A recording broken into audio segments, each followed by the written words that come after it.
Welcome, fellow plebs. My name is Sean, and this is Tribunus Plebis. And welcome back to the podcast, everybody. Today I want to talk about the United Auto Workers Union, their current fight for a new and better contract, and their leadership. Now, all of this stems from a long, drawn-out fight to democratize the Auto Workers Union. This follows something like 60-plus years of a top-down, dictatorial, one-party rule, which was recently overthrown.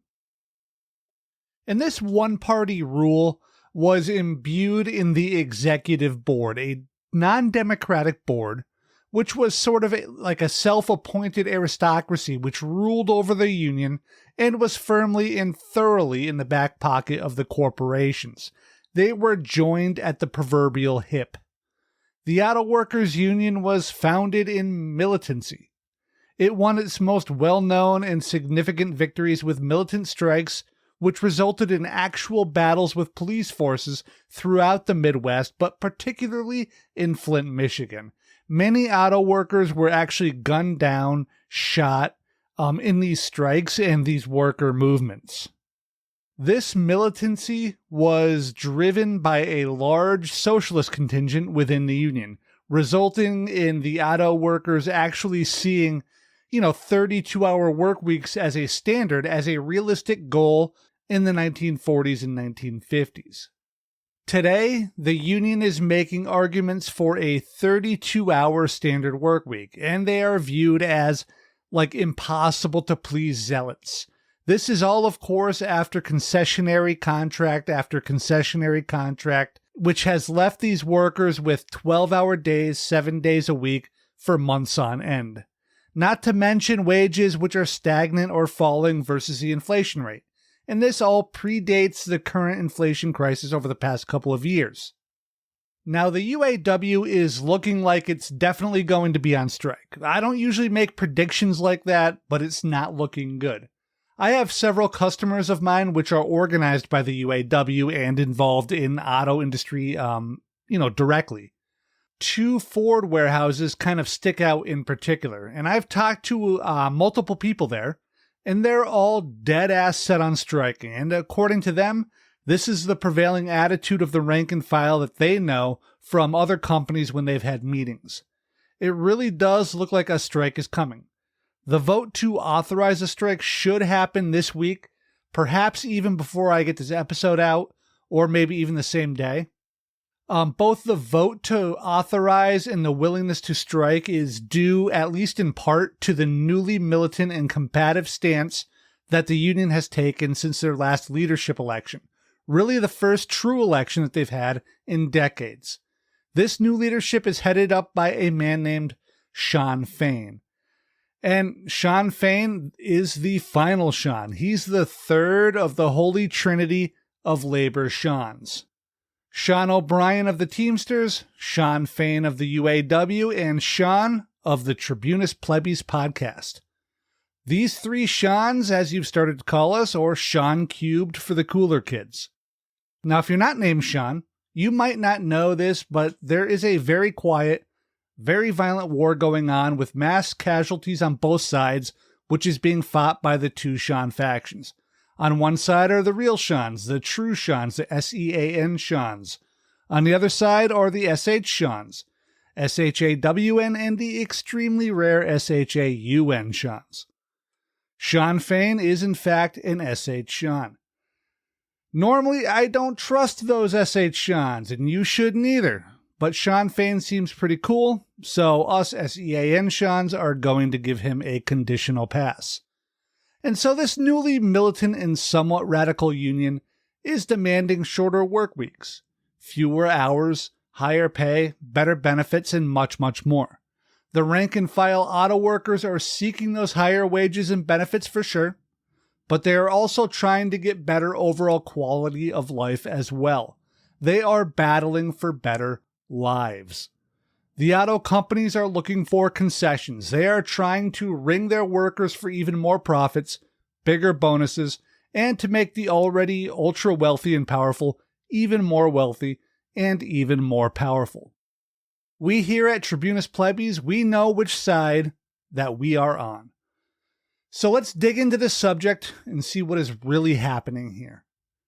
At the heart of this fight is dignity. Alongside that core principle is the idea that we now sell our time by the hour rather than our labor for a portion of the value we create. This slight switch in how we think about wages is very important. It commodifies our very life essence and our very limited time on this planet.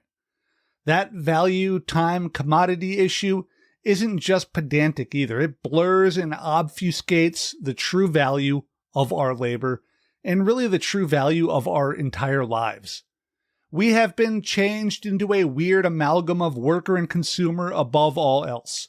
Existence itself is internalized as us being in service to corporations. Less time at home, more time at work, less than ever to show for it. The equation here is all askew. It's inhumane at its core. This is why the UAW was originally organized, to fight the same sorts of forces that we face today. In fact, like I mentioned earlier, in the 1950s, the union was waging the fight for something we will talk about in a few minutes, 32-hour work weeks. Yes, this really was on the bargaining table in the 40s and the 50s. And here we are today, and we are seeing these same workers in this same industry. We're just watching them break under the intense weight of 12-hour shifts for 7 days a week for multiple months at a time. We are heading in the wrong direction, and the former UAW leadership, taking the form of that undemocratic executive board that was literally friends with the corporate monsters, helped drive the situation to the point that we are at right now. The workers of the United Auto Workers, they understand this, and they managed to fight and win democracy in their union to fix it. And in doing so, they elected Sean Fain to help get them there. As we will see, the UAW is fighting for wages and benefits, yes, but they're also focused on something more inherently important than that. They are fighting to recognize that we are, in fact, being paid for our time, the most finite resource any of us has on this entire planet. And this should be the primary launching pad for every labor fight that awaits us now and in the future. All right, so how did we get here? Well, here's the 1-minute version. The United Auto Workers Union, the UAW, it has a fairly long history in the United States. I'm not going to go deep into it, but here are a couple of the high points. It was founded in 1935, and by 1936 it had expanded rapidly. And it was in 1936 that the UAW held a sit-down strike in Flint, Michigan. And this is a very, very famous moment in American labor history, and it's super important. And we will get a history episode on that at some point right here at Tribunus Plebes. In this strike, they were demanding recognition of the union from General Motors, and they won. Just a month after that, they were recognized at Chrysler as well. By the end of that year, the UAW had over 150,000 workers signed up, and the union was still expanding rapidly around the car production centers of the Midwest, in particular in and around Flint and Detroit. Membership would continue to climb under its most famous leader, Walter Reuther, and it would eventually peak at around 1.5 million members during the 1970s. Today, the membership is hovering in the area of 400,000 active members, with 150,000 of them covered by a master agreement with the big three automakers, Ford, Chrysler, and Stellantis. And right now, today, in 2023, those members who find themselves working directly in the automotive industry are facing down those big three American automakers, again, Ford, GM, and Stellantis, and they look to be able, willing, and ready to strike when their contracts run out in September. This, if it happened, would be one of the biggest strikes ever to happen in this country and would grind a huge amount of companies directly in the auto industry to a halt. It would also affect companies all across the country who supply the big three and all of the ancillary companies that help them produce vehicles. The demands of these workers are many, but their battle cry is simple. Record profits, record contracts. The UAW demands include, but are not limited to, making temp workers permanent and limiting the further use of temp workers, more paid time off, PTO days, increase in pension payments for those already retired, the establishment of defined benefit pensions for all workers, getting the right to strike over plant closures, eliminating pay tiers, and this is one of the big ones here, seeking a double-digit raise for all workers up to even 40%, COLA adjustments, cost of living adjustments, better health care for current employees as well as retirees, 8-hour days, and even a 4-day work week. Some view this list, which isn't even a full accounting by the way, as not just shooting for the moon, but shooting for another galaxy. Others think it does not go far enough. And I think that the argument from the UAW is that it's better to shoot for the next galaxy and land on Mars than it is to shoot for the moon and end up in the Pacific Ocean. But this difference in negotiation tactics and the difference in what would be acceptable in a new contract is exactly why Sean Fain was elected. It actually mirrors in many ways why Sean O'Brien was elected into the Teamsters leadership. Like O'Brien, Fain was elected on a platform of being more militant, being willing to strike, and for promising to fight tooth and nail for raises and increased benefit packages for both the rank and file and retirees. O'Brien was supported by the dissident, democracy-minded Teamsters United caucus, while Fain came out of the dissident UAW Members United faction, which won every single election that it ran a member in, by the way. Fain and the other Members United candidates ran on that platform of record profits, record contracts, and his campaign slogan was, quote, "No corruption, no concessions, no tiers," end quote. And he won. Post-election, he really established where he stood versus the old guard when he refused to participate in the then orderly, respectable, and expected spectacle of walking into a boardroom and shaking hands with the executives from Ford, General Motors, and Stellantis. Stellantis being the former Chrysler Group, by the way, just in case I never mentioned that. Before Fain, this was a standard practice to shake hands, glad hand around.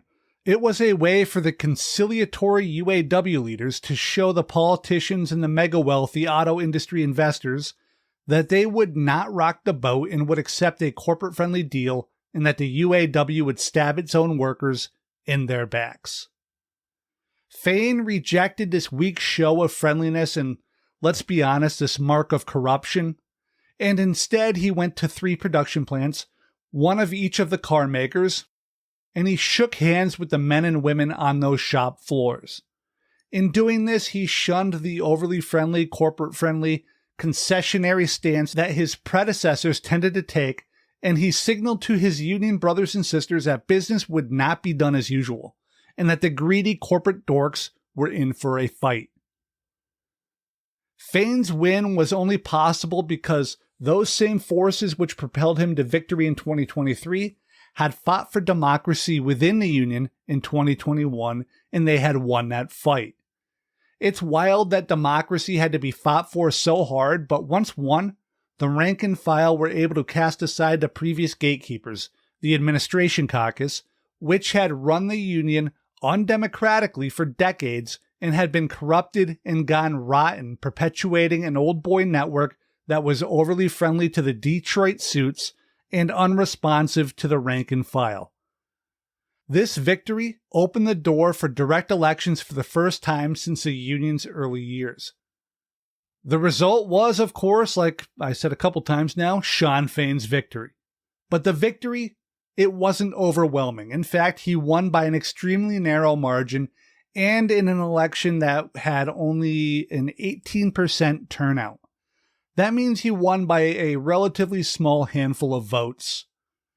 This narrow win on such a small voter turnout could potentially be an issue if a strike happens and it lasts longer than expected. And the reason why I say that is because Fain isn't coming into this with an overwhelming mandate like what we saw with O'Brien and the Teamsters.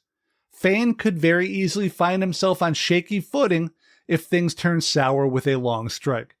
This could be a lever which the car makers lean on to get a return to negotiations if the rank and file begin to turn on their leadership. But that's all a little bit further down the road, I guess. It's just something that I've been thinking about. And by the way, even with the small turnout and the narrow win, the two shops idea with which our UAW organized are, according to the people I've spoken to, very much on board with a strike. So it seems like perhaps even those who didn't vote are being convinced by Fain and the Members United faction. And hello there, everybody. As most of you probably know, this podcast takes a lot of time and effort to put together and, to get out there for you good folks to listen to. And you, our listeners, can help us by liking and subscribing on YouTube. So please take a second to click those little buttons. It helps a ton. And if you are feeling just a little bit more generous and you enjoy what we do here at Tribunus Plebis Media, you can help us earn just a little bit of money for the large amount of labor that we put into this thing by signing up on our Buy Me a Coffee page, where you can make a one-time donation or sign up for a recurring monthly subscription. We do all of this for free, and we will never run ads in our works. But any contributions really do help keep the show going and improving. The page address is buymeacoffee.com/TribunusPlebis. And of course, all links will be in the show notes and descriptions wherever you are listening or watching. Thank you. And now, back to the episode. Now, other than refusing to shake hands and play patty cake with the corporate dorks in the boardroom, Fain has eschewed another time-honored tactic of the UAW.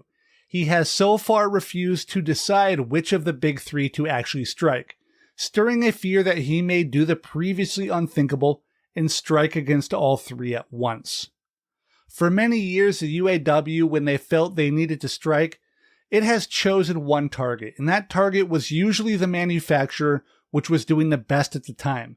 If Ford was in a boom period, the UAW would strike against Ford and allow GM and Chrysler, now Stellantis, to absorb that work which Ford lost.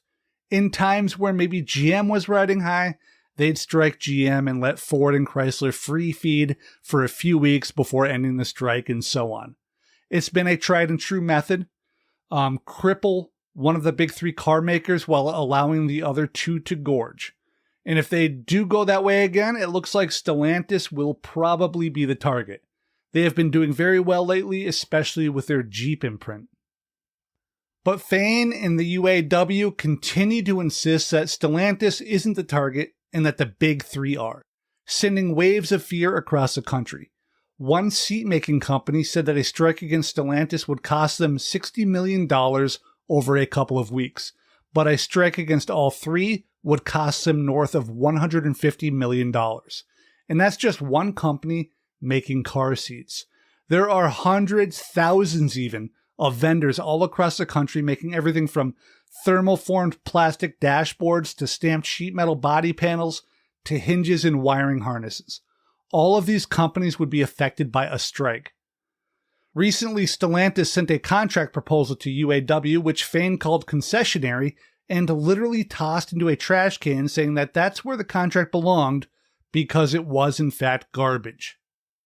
And so I'll tell you what, brothers and sisters, when we get things like this from the company and they want to sit there and talk about they're not asking for concessions or looking for concessions, everything they're looking for in this document is about concessions. So I'll tell you what I'm going to do with their proposal. I'm going to file it in its proper place because that's where it belongs, the trash, because that's what it is. The contract included language to allow workers to be punished more easily and more harshly for calling out of work, cut health coverage, altered profit-sharing formulas against the workers' interests, and had cuts in 401k company contributions, all things which Fain rejected outright as non-starters.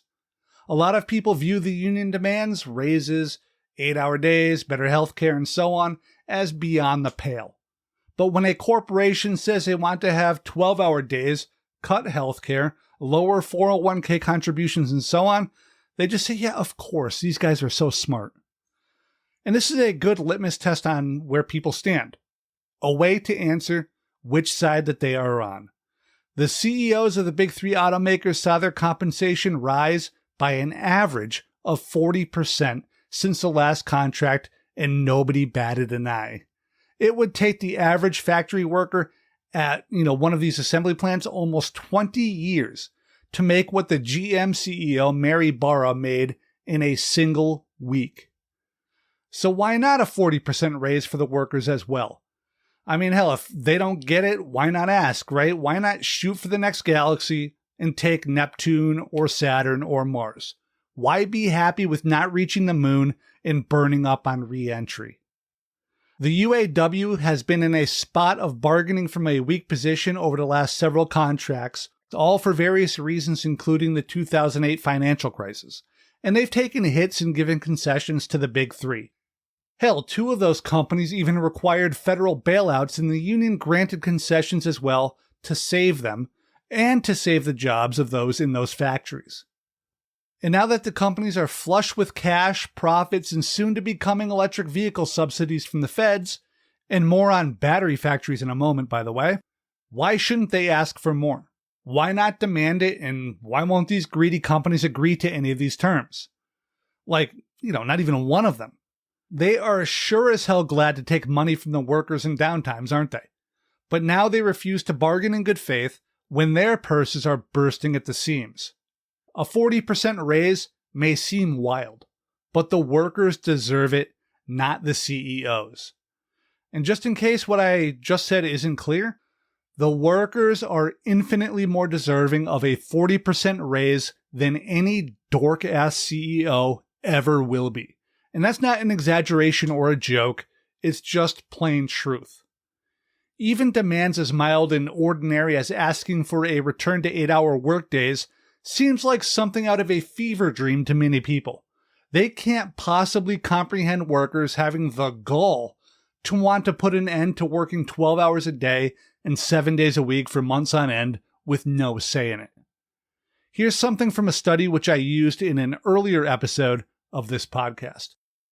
Quote, researchers from University College London compiled data on the relationship between working hours and heart attack risk in over 600,000 workers, as well as similar data on stroke risk in over 500,000 workers. They adjusted their data to compensate for individual workers' differences due to health behaviors such as smoking, alcohol consumption, and physical activity, and also adjusted for the presence of other cardiac risk factors such as high blood pressure, diabetes, and high cholesterol.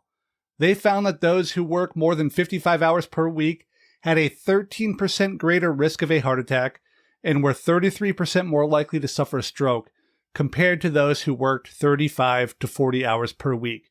End quote. 13% more likely to have a heart attack, 33% more likely to suffer a stroke. Those numbers are horrific. And yet we call workers lazy who are begging to work just 8 hours a day. We are in a current state where we celebrate absolute ghouls like Elon Musk and Peter Thiel and Jeff Bezos and demonize workers for wanting to work 40 hours a week and to see their families. It's a weird-ass world right now. I'm not going to lie to you. And yeah, that was a little gratuitous shot at those loser billionaires, but I guess I felt like insulting them, and they deserve it. Now, when we see how strong of a reaction some people had to 8-hour workdays, and let's take a second here to think about how the American labor movement is once again in a tooth and nail fight for 8-hour workdays. Hello, 1860. It is bad to see you again. Now imagine how these people are reacting to the very idea of a 4-day work week. They are not dealing well with it. It seems bizarre to many.